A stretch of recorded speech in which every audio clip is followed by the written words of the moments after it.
السلام علیکم دوستانو، هیله ده چې روغ جوړ او خوشحاله به یې. څه ډول کولی شو د کینماستر په واسطه باندې شنه پرده یا گرین سکرین یا هم کروماکي له منځه یوسو. نو د دې کار د زده کړې لپاره دا ویډیو له موږ سره تر اخره پورې وګورئ.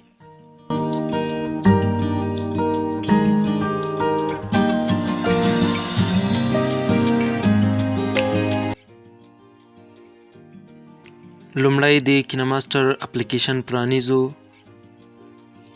او وروسته له دې څخه د ایمیج له برخې څخه یا د ویډیو له برخې څخه یو څو ویډیو یا عکسونه راخلو، دلته یې ټاکو. له دې څخه وروسته په لیر باندې کلیک کوو او میډیا باندې کلیک کوو. له دې څخه وروسته په هغه ویډیو یا عکس باندې کلیک کوو چې شنه پرده کې وي، یعنی کروماکي ولري. له دې ځای څخه وروسته کروماکي ته راځو او دا انیبل ده، دا انیبل کوو. له دې څخه وروسته په دې شکل هغه شنه پرده ورکیږي او یوازې دا انیمیشن پاتې کیږي. لږ یې اوږدوالی برابروو، لاندې ټیټوو او په دې شکل باندې به تاسو له کروماکي څخه په اسانۍ سره د سبسکرایب انیمیشن څخه ګټه واخلئ. په همدې توګه نور هم کولی شئ چې تاسو ترې ګټه واخلئ.